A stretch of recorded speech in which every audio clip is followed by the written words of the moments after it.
My mother-in-law wore white to my wedding. Not ivory, not cream, not champagne. Pure bridal white. A floor-length white gown with a train and everything. She walked into the church wearing what was essentially a wedding dress, smiled at everyone's shocked faces, and took her seat in the front row like she was the main event. I'm Olivia Hart, and this is the story of how my wedding day became the day my mother-in-law's entire family stopped speaking to her. How one carefully planned slideshow at my reception destroyed her reputation so thoroughly that she had to move to another state. And how the woman who spent 2 years trying to ruin my relationship with her son ended up completely alone. But to understand why that white dress was just the beginning, you need to understand what led up to my wedding day. You need to understand 2 years of psychological warfare, sabotage, and a mother-in-law who was determined to make sure I never became part of her family. I met Daniel Hart 3 years ago at a coffee shop in Portland. He was a software engineer, kind and funny, with this quiet confidence that made me feel safe. We fell in love quickly, the kind of love that feels easy and right, and like coming home. 6 months in, he told me he wanted me to meet his mother. She can be intense, he warned me, but she means well. She's just protective. Protective. That was the word he used. What he meant was controlling, manipulative, and convinced that no woman would ever be good enough for her precious only son. Catherine Hart was 58 years old, wealthy from a divorce settlement, and had dedicated her entire life to Daniel since his father left when he was 12. She'd raised him alone, sacrificed everything for him, and made sure he knew that no one would ever love him as much as she did. Meeting her the first time should have warned me what was coming. "So you're a teacher," she said, looking me up and down in her pristine living room. "That's nice. Not very lucrative, but I suppose someone has to do it." "I love working with kids," I said, trying to be friendly. "Daniel's father was very career-focused," she continued, as if I hadn't spoken. "Daniel takes after him, very ambitious, very driven. He needs someone who can keep up with his lifestyle." "Daniel, Mom," Daniel said, uncomfortably, "that's not—" "I'm just being honest, sweetheart," she patted his hand. "I only want what's best for you." That became her refrain. I only want what's best for you. It was her justification for everything she did over the next 2 years. She forgot to invite Daniel to Daniel's birthday dinner. She called him every single night at 9 p.m., even when she knew we were on dates. She showed up at his apartment unannounced, letting herself in with a key he didn't know she still had, interrupting our time together with emergencies that weren't really emergencies. "My sink is broken. I need Daniel to come fix it right now." Daniel would sigh, apologize to me, and go, because she'd raised him to drop everything when she needed him, because she'd spent his whole life training him to put her first. I tried to be understanding, I tried to be patient, but 6 months in, her sabotage escalated. She'd call Daniel crying about chest pains. He'd rush to her house in a panic. She'd be fine. "Oh, it passed. Must have been indigestion. But since you're here, can you help me move some furniture?" She'd tell Daniel I'd said cruel things about her that I never said. "Olivia told me I was interfering. She said I need to back off and let you live your life. I just thought you should know how she really feels about me." I hadn't said any of those things, but Daniel would come to me confused and hurt, and I'd have to defend myself against lies I couldn't prove. She'd book vacations for just her and Daniel during times she knew we had plans. "I already bought the tickets," she'd say, "non-refundable. Surely Olivia understands that a son should spend time with his mother." But the worst was when Daniel proposed. We'd been together 18 months. We were sitting on a beach at sunset, and he pulled out a ring and asked me to marry him. I said yes. We were so happy. We called his mother to share the good news. She went silent on the phone. Then she said, "Congratulations. I hope you know what you're doing." She hung up. The next day, she showed up at Daniel's apartment in tears. "I can't believe you're leaving me," she sobbed. "I raised you alone. I gave you everything, and now you're choosing her over me?" "Mom, I'm not choosing anyone over anyone," Daniel said. "I'm getting married. That's what people do." "But we're a team," she said. "We've always been a team, and she's going to take you away from me. I just know it." She cried so hard that Daniel actually had to comfort her for 2 hours on the day he'd just gotten engaged. Instead of celebrating with me, he was managing his mother's breakdown. That set the tone for our entire engagement. Catherine refused to help plan the wedding. "I'm in mourning," she told people. "I'm losing my son." She told Daniel's extended family that I was controlling, that I was driving a wedge between mother and son, that she was being pushed out of his life. Some of them believed her. Some of them started treating me coldly at family events. She criticized every decision we made. The venue was too expensive, the menu wasn't fancy enough, the date was inconvenient, the guest list didn't include enough of her friends. "It's your wedding," she'd say with false sweetness. "I'm just the mother of the groom. My opinion doesn't matter."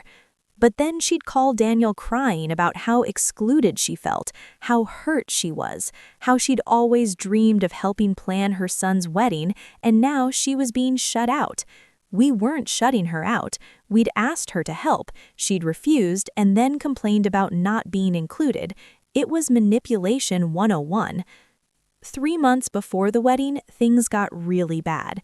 Catherine called Daniel at midnight saying she'd fallen and might have broken her hip. He rushed to her house.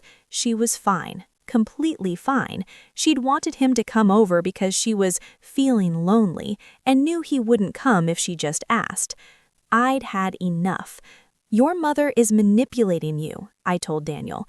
"These emergencies aren't real. She's doing this to control you." "She's my mother," Daniel said. "She needs me." "She needs therapy, and you need boundaries." We fought about it, really fought, the first serious fight of our relationship. Daniel was torn between his mother and his future wife, unable to see that his mother was forcing him to choose. Finally, I said, "I love you, I want to marry you, but if this is how our life is going to be, with your mother inventing emergencies and manipulating every situation, I can't do it. I need you to set boundaries. I need you to choose our future over her control." It took 2 weeks. 2 weeks of Daniel really examining his relationship with his mother. 2 weeks of him starting to see the patterns, the manipulation, the fake emergencies, the guilt trips. He finally had a conversation with her. "Mom, I love you, but you need to stop calling with fake emergencies. You need to respect my relationship with Olivia. You need to let me build my own life." Catherine didn't take it well. She told him he was brainwashed, that I'd poisoned him against her, that he'd regret choosing that woman over his own mother. But Daniel held firm. For the first time in his life, he set boundaries, and Catherine hated me even more for it. Which brings us to my wedding day. I knew Catherine was going to try something. She'd been too quiet in the weeks leading up to the wedding, too cooperative, too supportive. It felt like the calm before a storm. The morning of my wedding, I got a call from our venue coordinator. "Miss Hart, I'm so sorry, but there's been a mix-up with your flowers. The order was changed to white roses only, no colors." Changed by who? The person who called said they were the mother of the groom and that you'd requested the change. Catherine. She'd called the florist and changed our colorful arrangements to all white, trying to make my wedding look like a funeral.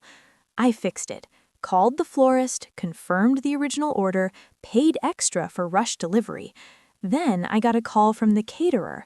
"There's been a change to your menu. Someone called and said you wanted to cut the appetizers and downgrade the entrees."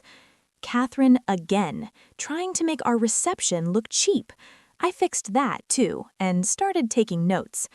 Then, 2 hours before the ceremony, my wedding coordinator pulled me aside. "Olivia, I don't want to alarm you, but the mother of the groom just arrived, and she's wearing, well, you should probably see for yourself." I looked through the window into the bridal suite hallway. There was Catherine in a pure white ball gown with a train. She looked like a bride. She was literally trying to upstage me at my own wedding. My bridesmaids gasped. "That can't wear that," my sister said. "That's insane."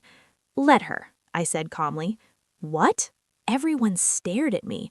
"Let her wear it. Don't say anything. I have a plan." I'd been preparing for something like this. For months, I'd been documenting everything.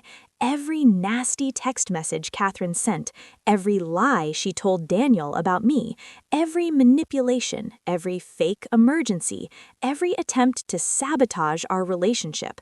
I had screenshots, I had recordings of voicemails, I had emails, I had a timeline of 2 years of psychological warfare. And I'd made a slideshow. The ceremony happened. Catherine sat in the front row in her white dress, smiling like she'd won something. People whispered and stared, but no one said anything. Daniel saw her and his face went pale with embarrassment, but it was too late to do anything. I walked down the aisle in my actual wedding dress, a beautiful champagne lace gown that made Catherine's tacky white dress look cheap by comparison. I married the man I loved. We said our vows, we kissed. We were officially husband and wife. Catherine had a strange smile on her face the whole time, like she thought wearing white had somehow ruined my day. She had no idea what was coming. The reception was at a beautiful vineyard. Dinner was served, toasts were given, Daniel's best man told funny stories, my maid of honor cried happy tears. It was perfect. Then I stood up with a microphone. "Thank you all so much for being here," I said. "Before we cut the cake, I want to take a moment to address something. Family is so important, and when you marry someone, you don't just marry them, you marry into their family. So I want to talk about family, specifically about my new mother-in-law, Catherine Hart." Catherine's smile froze. Catherine and I have had an interesting relationship, and I thought today, on this special day when we're all together, would be a great time to share some of our journey with all of you. I nodded to the DJ. He started the slideshow on the big screen. It started with text messages. Catherine's messages to Daniel about me. "She's not good enough for you. I don't trust her. She's trying to steal you from me. You're making the biggest mistake of your life." Then, voicemails. Catherine's voice filled the room. "Daniel, I'm having chest pains. I need you right now. Tell Olivia she'll have to understand." Followed by a text from later that same night. "Thanks for moving that furniture, sweetheart. The chest pains went away as soon as you arrived. Funny how that happens." Gasps around the room. More texts. Catherine telling Daniel I'd insulted her, side by side with the actual text thread showing I'd said nothing of the sort. Emails from Catherine to our vendors, trying to cancel the venue, trying to change the menu, trying to sabotage our wedding. The final slide was a photo of Catherine that morning walking into the church in her white dress, smiling like she'd won. The caption read, "And today she wore white to my wedding, because after 2 years of trying to destroy our relationship, she still couldn't accept that Daniel chose love over control." The room was silent. You could hear a pin drop.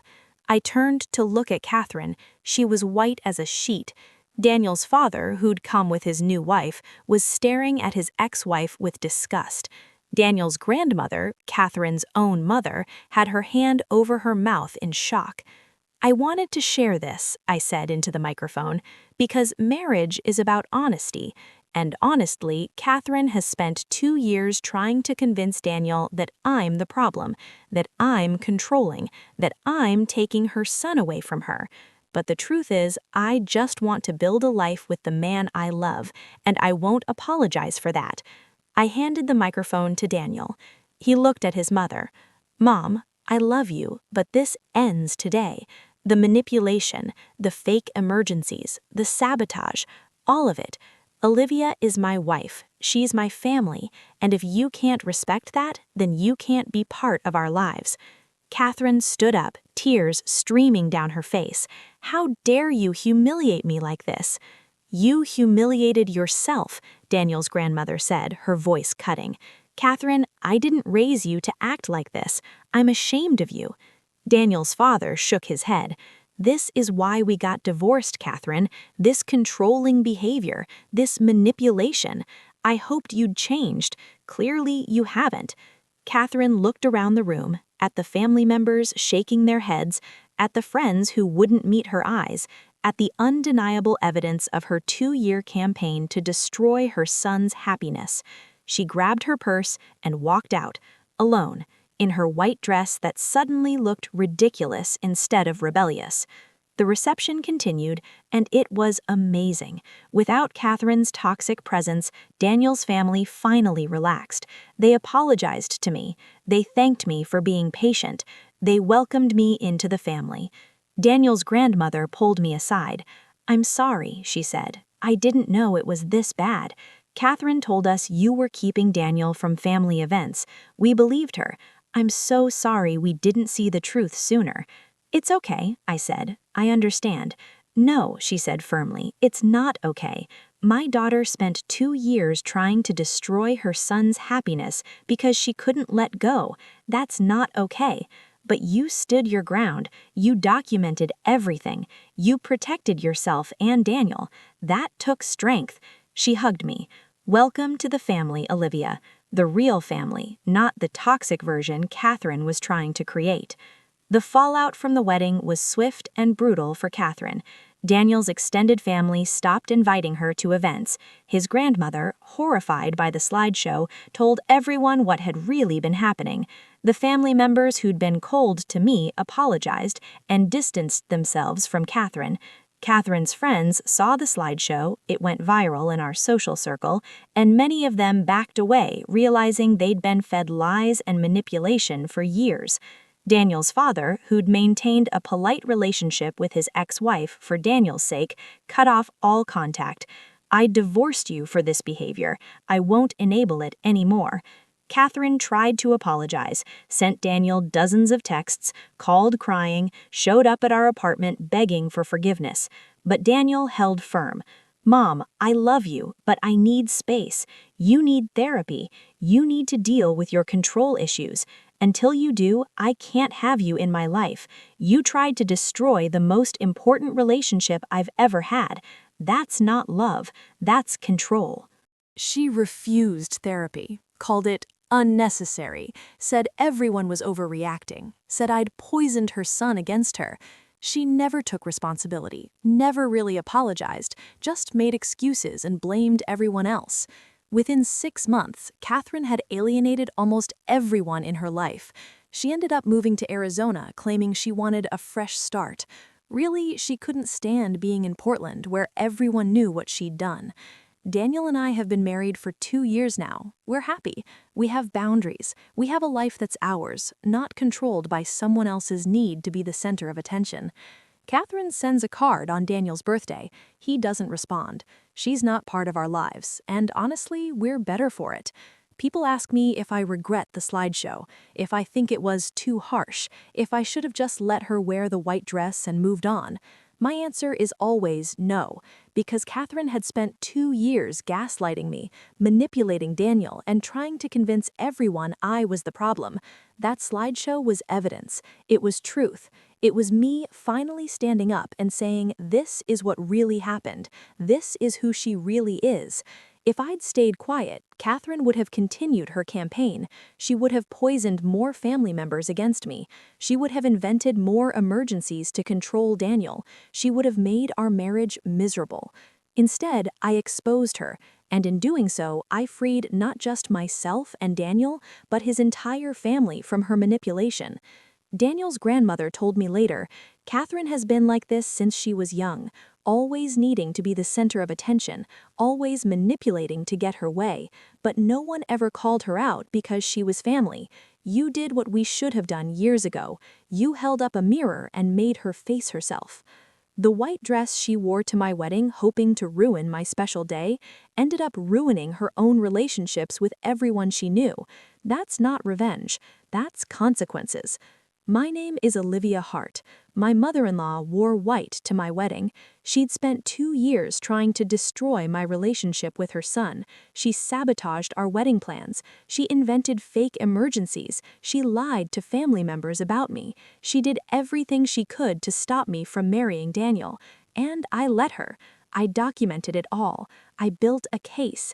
And on my wedding day, when she showed up in that white dress, thinking she'd won, I showed everyone exactly who she really was.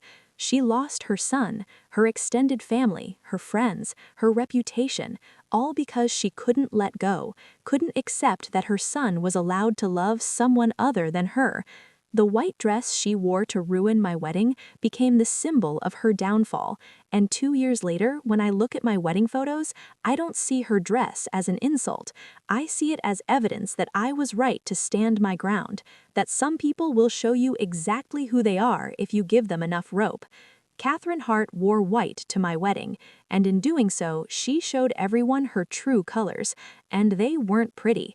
If you have a toxic family member trying to destroy your happiness, document everything, set boundaries. Don't be afraid to expose the truth when they push too far.